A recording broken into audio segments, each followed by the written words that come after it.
Bum, bum, ba-da. Oh, hey, there you are. Oh my goodness. Welcome back. Thank you for hanging in there. We're going to take that second pass I was talking about now. And we're going to walk from the code back out to the UI elements, back down to the bottom of the code. We're going to do that pretty briskly. Then, if you are so interested, I imagine the third video or the third part of this conversation will be much lengthier, and I'll try to highlight some interesting moments. So I promised we'd start at code. I won't explain any of this. Haha. Down at the bottom of our kernel, at the end of the day, we are going to be putting a lot of our data and information into a database.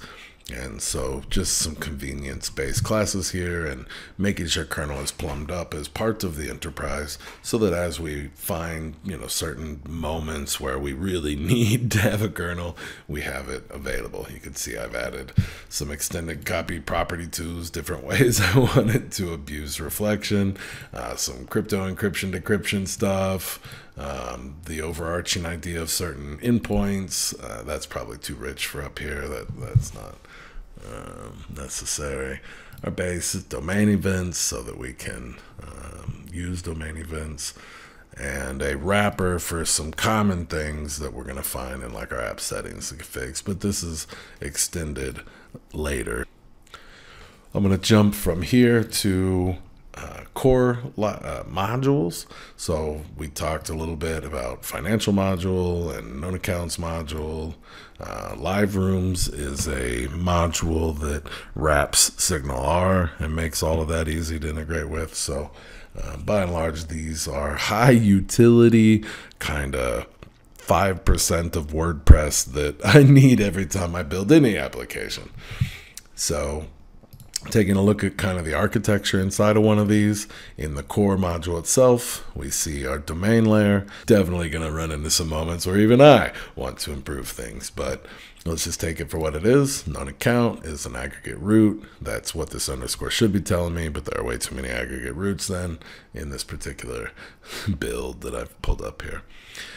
Originally pretty exhaustive use of guard clauses, and this is one of those areas where C# has offered us some improvements. All right, pretty straightforward domain class. These are some lines you kind of draw where to perform some of that. In this case, we're conveniently able to speak directly to like ND framework for what we're doing. And it can plug me into then MySQL or Postgres or about any relational data model. These annotations can be useful, so I'm happy about them.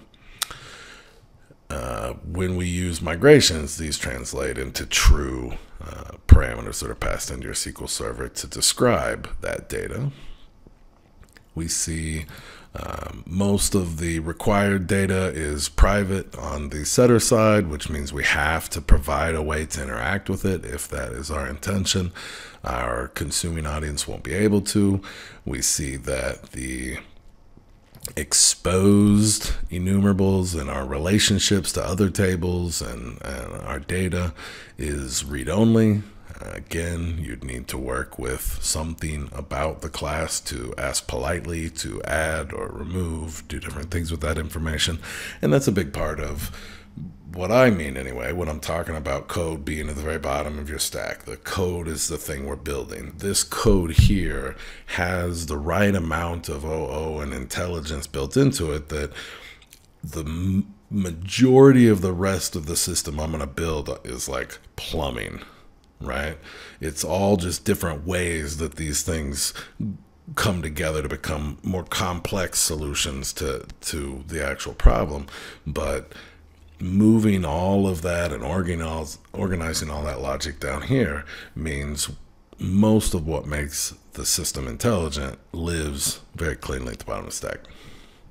That's clearly I care. All right, so we have our entities, and it just goes on and on. They're all going to be pretty much the same and ultimately describe and what their job is, right? At this point in your system, you're describing how your class can be created and put into memory, and you're saying, listen, in order to instantiate one of these, in order to have one of these, it must have this minimum kind of fields and honor this kind of valid ranges, and ultimately you're protecting the creation of this object in memory from ever getting in memory or while it's in memory, any ability to put it into an invalid state. And that's, like, sadly, the kind of the boiled down definition of our entire jobs. But I digress. Cool. So we have our entities. We also have our specification pattern down here. So we're defining the ways in which someone might want to interact with that information. And at this point, you should be able to run this thing in memory. Like this idea that if I turn off all the power, it's off. There's no persistence layer. There's nothing clever there. But while the power is on, I should be able to load these things into memory and use this amount of it, right? I should be able to leverage these specifications to access and interact with and deal with the thing loaded in memory. And then later we see, as we add more layers, when it's time to, okay, I saved it to disk, I'm going to load it from disk. But again, we're just trying to get to memory so we can perform some operation or return some values. So our specifications lovingly just go through and describe these link statements that you might have bleeding out into your API layer, or bleeding out into your UI layer, or bleeding all over the place. You might find, and some argument can be made, that I've got a lot of folders and a lot of files, but I also know where everything is. The entire thing reads like a wonderful lullaby. I don't have to go searching and doing weird things to figure out where I would go change what code to bring about what kind of improvement or whatever. We all had to write all of this. But if you can organize it and you can, get it on disk in such a way that it reads like a story, and every spot and moment has a job to do, and generally just one, it's beautiful. It absolutely, even if I was doing something pretty small, I would use what I'm sharing with you here to help me solve that problem, unless there was, a super argument otherwise. So up in core, we've got some enumerators. We got some named exceptions, not in this one. We got some domain events, not in this one. And then the respective handlers, interfaces. Yeah, very, very base of this whole idea of a known account must be supported here. And I can test it here. I can load it in memory here. I can get things done here. If I look at least some of the pattern, I don't have 100% code coverage. I don't have 50% code coverage, but I've turned it on in enough places that I am happy, and over time we'll probably improve on that further. The point being, I needed to prove everything a little bit, and then some spots I've spent more time investing in than others. So great, we are going to leave our core and move to infrastructure, and it's a little bit boring. We have enough to get us into a named DB context, and we'll see later why I like to kind of keep this clean and easy to reach up for and inject into lower level projects. We've got database configuration stuff pulled out if we needed to. Some of this you'll see is genned, and I'll show you a little later. I, at some point, built a number of applications that run beside my development experience and live in this project that kind of automate and generate certain things that I wanted to. So there you go. We got our database configurations. We have a little hat tip to mediator and CQRS is a common implementation you should be able to find pretty widely. But basically you have commands, queries, and handlers. And so the command is when you want to affect some sort of change in the data. And the origin of this pattern is you could even separate your read databases from your write databases and have entirely different technology supporting those, and then some sort of a system giving you some eventual consistency afterwards. It's also just part of a lovely way to break your work apart and make that story very, very readable to, again, know where you're headed and what you're doing. And in this case, separating out your commands and your queries has proven incredibly beneficial, even though I have no desire at this time to swap out my read and write data stores. All right, so commands are pretty boring. It is, the in-memory object again. What will it look like when I create a new command class, turn it into an object in memory, and then pass it around, essentially. Queries, same exact thing, right? Handlers simply map to the commands and queries, and all of this is fed to mediators so that we kind of have this lightweight, fluid dependency injection service that we can register these into. And then when we want to work with them, we can just ask mediator to resolve whatever it is we've handed it. Very handy. So anyway, anytime I'm asked for a known account get all query, then I'm going to attempt to execute this code and return a list of known accounts. This takes advantage of the specification patterns and the repository pattern to load it from disk and do what it's doing. All right. Hopefully that's straightforward, a little boring, which I like. I'm going to probably say that a lot. All right, this particular module doesn't have anything else going on in infrastructure. So we're going to step all the way down here to API, and we're going to look at our API controllers.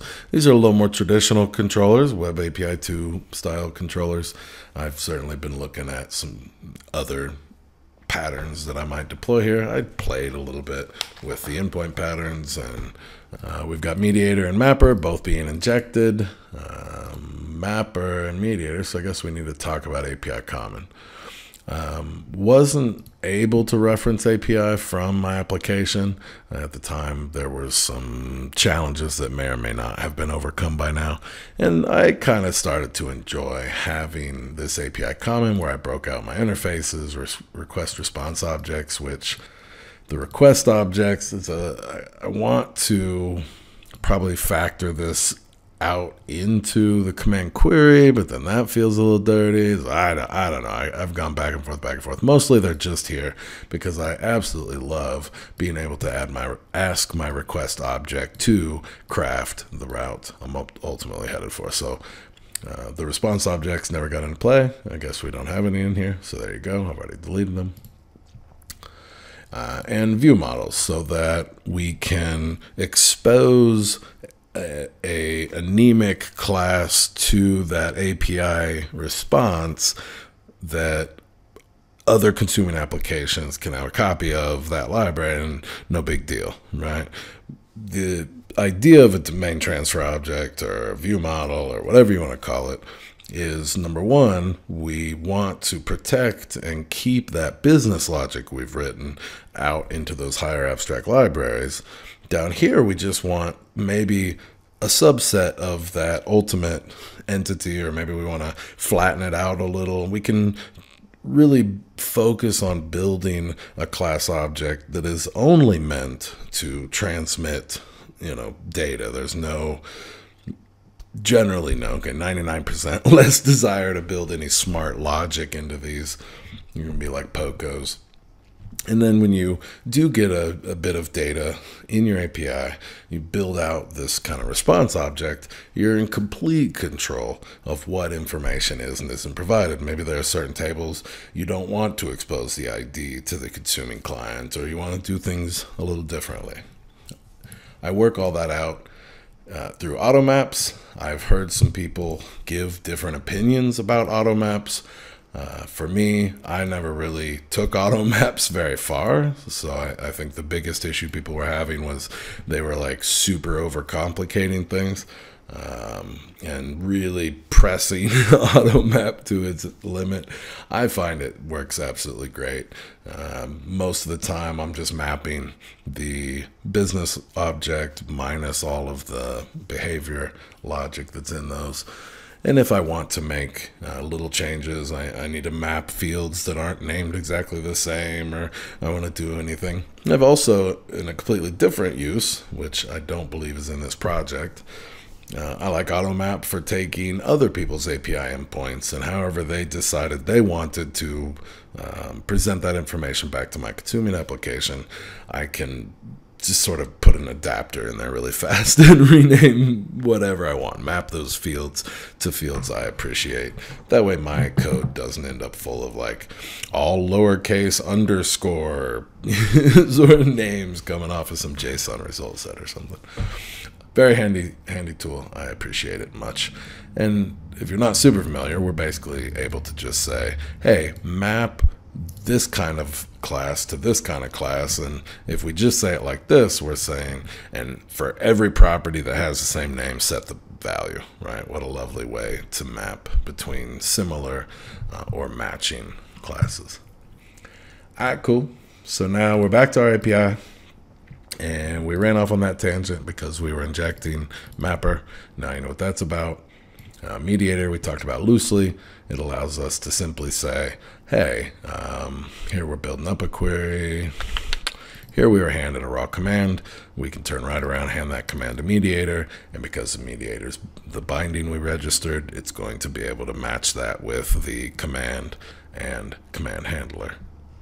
That command and command handler is going to use our specification pattern to go fetch some data, right? This whole thing just becomes a lovely bit of plumbing now, just sitting on top of that core intelligence. Anything else in API? Migration files, carryover from some experiment I was doing. Basically boring. Just regular old API stuff. Although you might notice mine are generally quite quiet. The job of this API pattern is to connect a question at left to an answer at right, and maybe do a little error handling, maybe do a tiny bit of security checking. But by and large, shouldn't have business. Definitely don't want business logic in here, and don't want these to be much more dramatic than an average of 2 or 3 lines. Super cool. We get to leave the API layer. And we'll keep looking for these tests. I got them hiding all over the place. And we move into a Blazor module, which can have pages. And these pages all take advantage of, enter that UI client common. And this client common gives us all sorts of lovely things. All sorts of lovely things. So what am I about to go look for? We have overall Sass that compiles down to CSS that works its way in to provide kind of that top down and the old CSS cascading style sheets effect. Because then when you get down into the Blazor module itself, you're now in isolated CSS.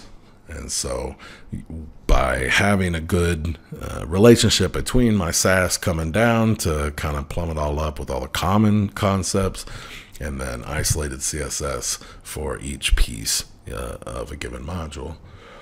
Now, there's something else cool I was going to bring up.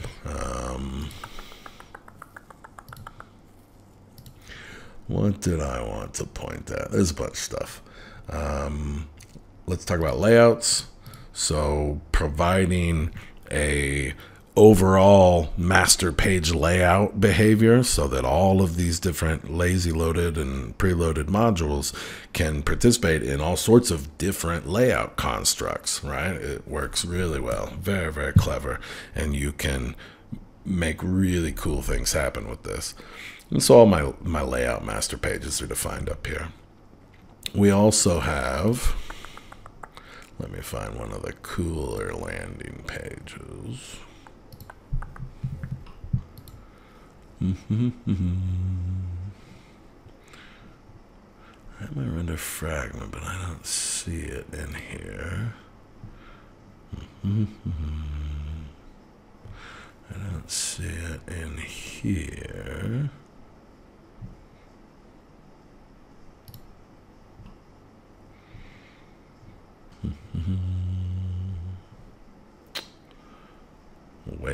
probably should have looked through some of this before.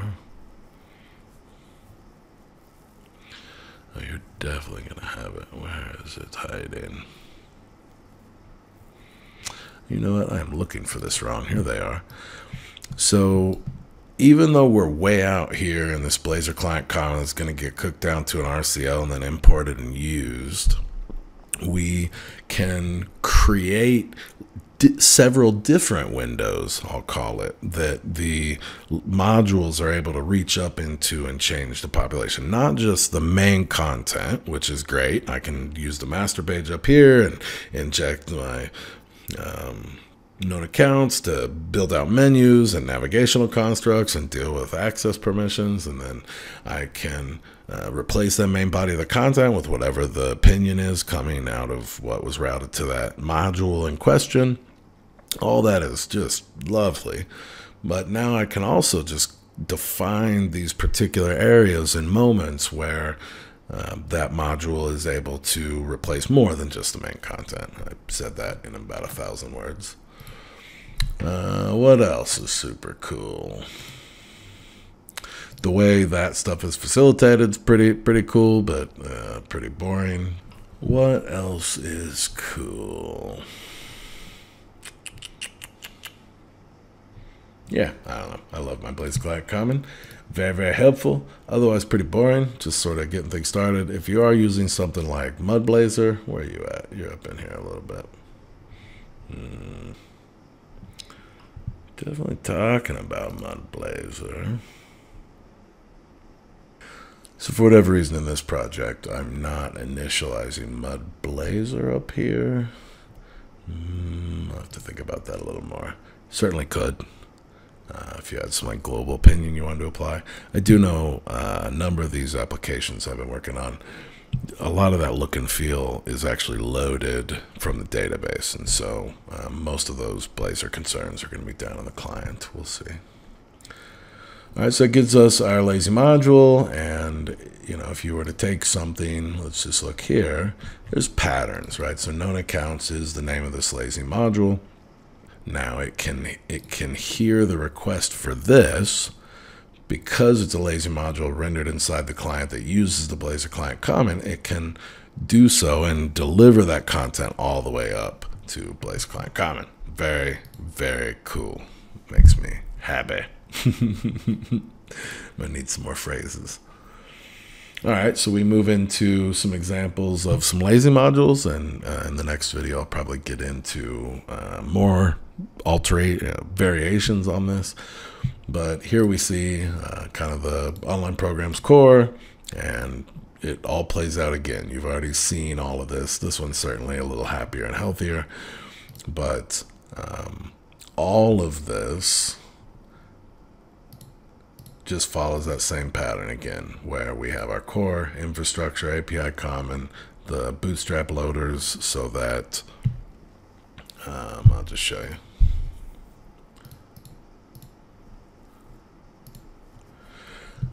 So here we can inject named HTTP clients that are managed within the module itself. That's lovely, makes me happy. And we can inject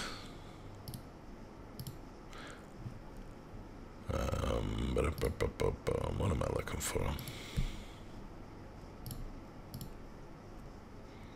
Yes, our dependency injection container can participate. It marries into the client service loader and then uses a factory pattern to pull what you wanted out of that client service loader, and then that has been rendered with the DI container available. So so nice. I love it. All right, and we're back down to having an API with some exposed controller endpoints that are using query and command patterns to take in information and pass that to mediator. And mediator is going to turn right around, tap the handlers in infrastructure. A given handler is going to turn around and use those specifications from core to interact with. Everybody said, woohoo! I dig it. So all the core modules and the lazy modules are all the same architecturally, and the division of labor and the focus of, you know, where to put the smart stuff and where all the plumbing goes. And not only, you know, right, so I started to kind of drill this pattern out and began to enjoy it very, very much. So I went down and built a deep renamer. So I can actually pick from any of the modules I've created. I can clone it out, change the namespacing, the name, files, folders, code, all of it. And then I have a module I can begin working on. So kind of created that for myself to have the ability to spawn entire different behavioral domains pretty quick and easily. Migration Renit will go discover and find every this is certainly just for early development, but it'll go through and wipe out all your migration scripts and reset everything to fresh migrations. NuGet Cleanup will go find and delete all of the temporary files and folders and return this thing basically to the same state if you did a fresh git pull. Spaz out, I have been just dorking around with C# that writes C#, and so this, whenever I run spaz out, it interrogates the various modules and finds all the code, and lots of different spots you'll see. I don't know, where do I want to go? Gen code. And there's some patterns where if I want to not gen this, I just flip this to no. I can make any changes I want, or most of them expose partial classes, so I can turn right around and just create this class with a different name, but extend it, and I can use that pattern. There's a lot of different ways. Certainly just flagging this to no will make it stop participating in gen behaviors. That's pretty cool, and it's all just driven, you know, by looking at what entities exist and looking at what's exposed in the request object, and based on different things it finds, it goes to different projects within that same pattern and generates files or regenerates files. Cool. We got through that. Identity server is boring. SignalR server is boring. Very lovely. Blazor server, and this is kind of an illustration. I'm focused on Wasm, and I definitely need to come back in here and update a few things, but as long as you provide a service-side plugin for each of the modules, they know how to direct access data instead of accessing those API endpoints. So you can do a pre-render where you're server side and have direct access to data. Then the Wasm client goes out. A few moments later, all of the JavaScript side, Wasm side wakes up, and it moves from there with the APIs. That's super cool. We get down to our Blazor client. Boring. Hopefully everything's boring. It's kind of the whole point, is to try to build it boring so that we don't have a lot of drama. Now, what would be interesting? We should, at this point, we're definitely talking to Mud Blazor. So we initialize this mud static default theme from our static file, and then the database information is overwritten, overwrites this information anywhere that it's been provided to be overwritten. Broke apart my CSPROJ file here to do a number of things, all this stuff, auto packing. I don't want to go too deep into the code. That'll be for the third run, but I don't know. It's just kind of lovely to look at. Depending on what our release posture is, we're consuming 2 of these 4 given files, which is where we ultimately build out all the lazy packages, and same down here, we register all the lazy name services. Probably a lot cooler ways I could do this, but again, just playing, and it made me very, very happy. And I was able to successfully deliver a number of products based on this, and they were very happy, so I thought it might be worth sharing. All right, what else would be interesting? What would be interesting? I guess the further we get down here, you're going to see the poor man router, right?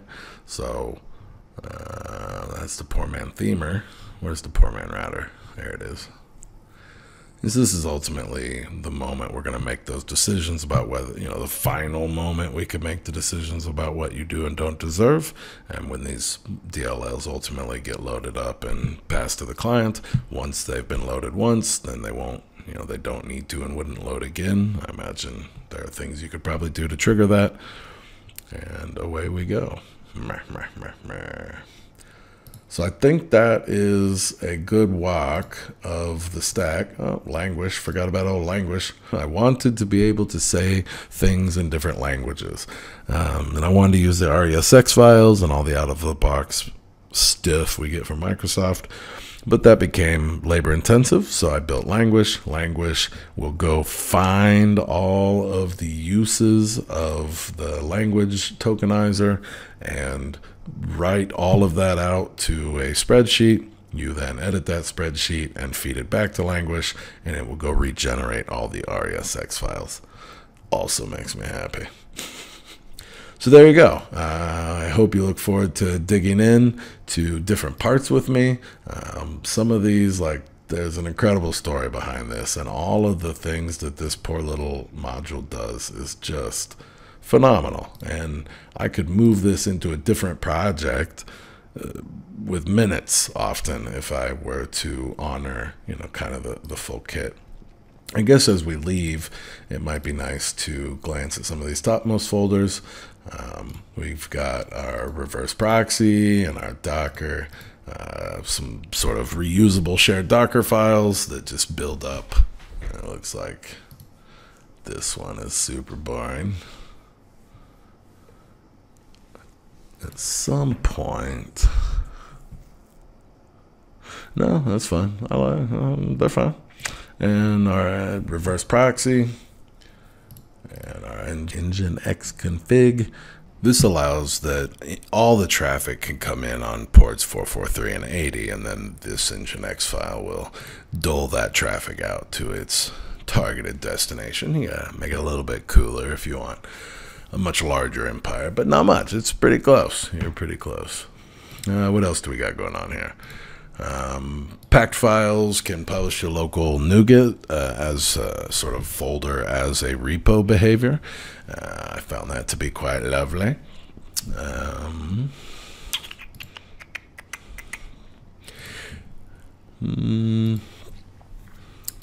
Guess who would I be without pointing to Docker Compose? This feeds that Nginx file, or lives inside of the Docker world so that Nginx can access it, but others can't direct access it without going through there. Very lovely. Jenkins file, pretty boring, getting her done.